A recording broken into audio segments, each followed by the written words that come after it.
thanks everyone for coming here tonight. It's a good turnout. I think I've counted about 65 to 70 from the stage up there.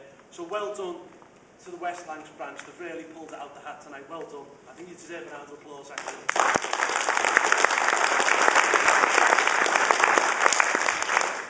Okay, we're in the middle of UKIP's most professional campaign ever.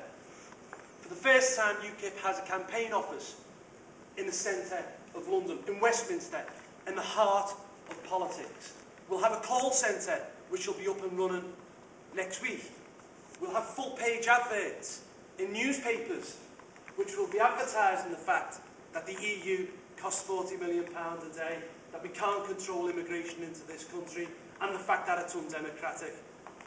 We also have a fantastic team here in the North West. In fact, I think we probably put out about 500,000 leaflets already. And we're only just getting going. The billboards are up. The first wave. They're up for 2 weeks. They'll be down for 2 weeks. And I'll be up again in bigger numbers with a different message. The billboards, you know, they focus on the cost. That wasn't a mistake. We timed those billboards to coincide with the budget, because what we wanted to say was that although we know Alistair Darling was boxed in by Gordon Brown's mismanagement of the economy over the past 10 years, he can somehow still find £40 million a day. That's £40 million of your money to be sent to Brussels, which at the moment is building motorways in Romania, a sewage system in Budapest, and an underground in Warsaw. Now, I'm sure if you put it to the British people whether they would prefer that money to be spent on our crumbling education system, on our NHS, or on our brave troops out in Afghanistan and Iraq at the moment, I'm sure they would agree with us that it should be spent here by the British people, divvied up by the British government, and for the benefit of ourselves.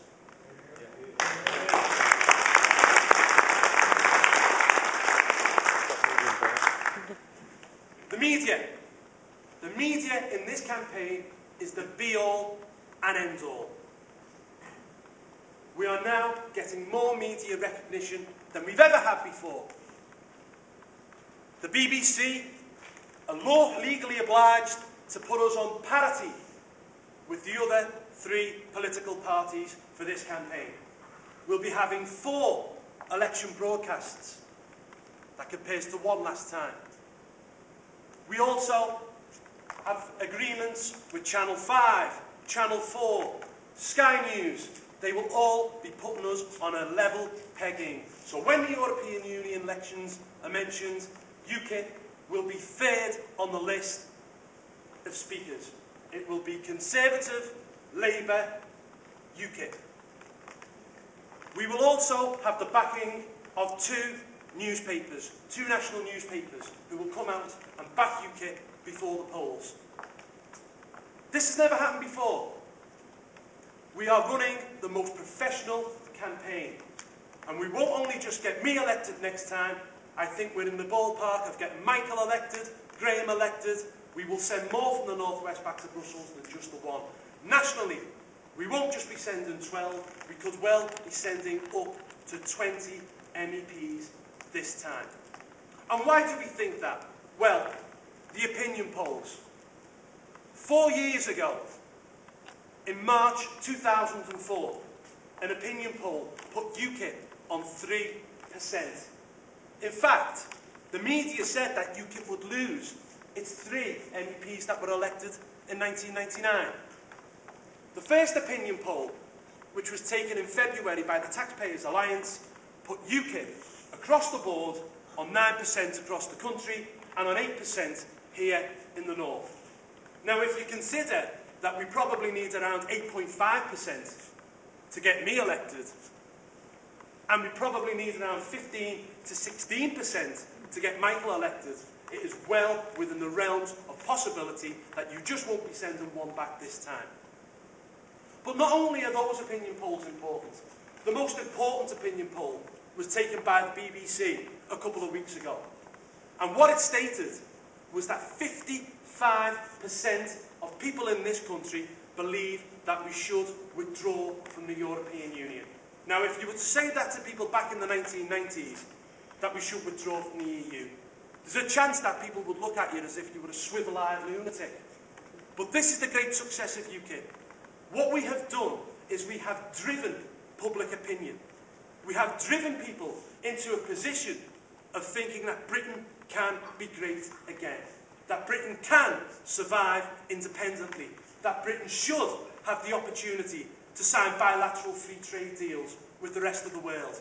That Britain should have the ability to control its own borders. And that Britain should keep that £40 million a day here in this country.